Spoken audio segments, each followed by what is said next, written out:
السلام عليكم ورحمة الله وبركاته. بسم الله الرحمن الرحيم، والصلاة والسلام على رسول الله صلى الله عليه وسلم. النهاردة إن شاء الله هنعرف إزاي نوصل الأجهزة اللي عندي بالهب. الفيديوهات اللي فاتت اتعلمنا إزاي نعمل شبكة الكلاينت سيرفر وشبكة البير تو بير، وقلنا في البير تو بير عندي في الإند ديفايسز ممكن أختار جهاز واتنين وأوصلهم ببعض. ده في حالة لو أنا عندي جهازين بس. أما لو أنا عندي أكتر من جهاز ما ينفعش أوصلهم بسلك واحد. يعني لو أنا عندي بي سي هنا وبي سي ما ينفعش اوصلهم بسلك واحد. ففي الحالة دي بعمل ايه؟ هشيل السلك ده، وهنا بقى يجي دور النتورك ديفايسز. عندي في ايه في النتورك ديفايسز؟ عندي الراوتر وعندي سويتش وعندي هاب. احنا النهارده ان شاء الله هنستخدم الهاب. نيجي نحط الهاب عندي علشان اوصل الاربع اجهزه بالهاب. عندي طريقتين. في البير تو بير كنا بنستخدم كابل كروس اوفر. دلوقتي عشان اوصل الجهاز بالهاب بستخدم كابل الستريت. هجيب فاصل ايثرنت وصله بالهب.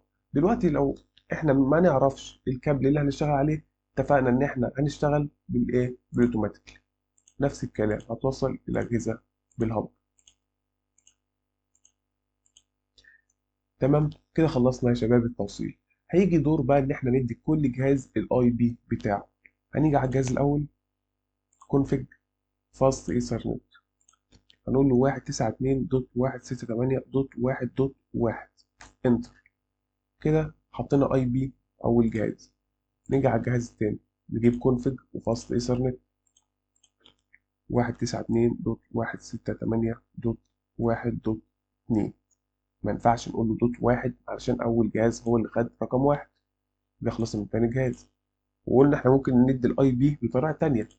قلنا بنيجي على الكونفج وفاصل ايثرنت، أو ممكن ديسكتوب اي بي كونفجريشن واي بي ادرس هنا.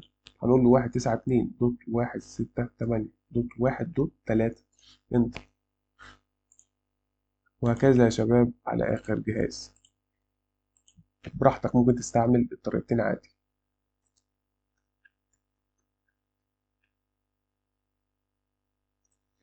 تمام كده يا شباب. تمام.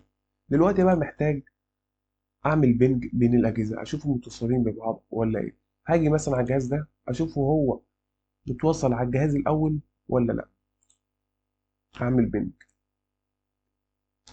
اكتب اي بي الجهاز الاول 192.168.1.1.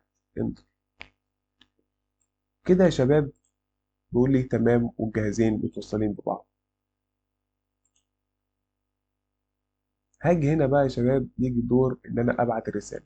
وهنا بقى هيجي المشكله اللي بتواجهنا في الهب. هبعت من البي سي ده للبي سي ده.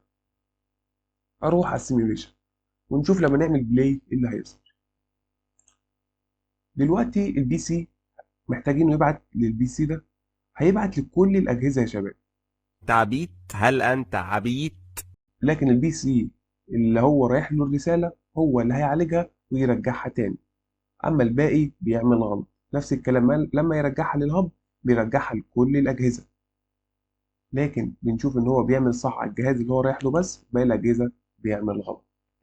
وده الفرق بين الهب والسويتش اللي هنعرفه في الفيديو الجاي ان شاء الله.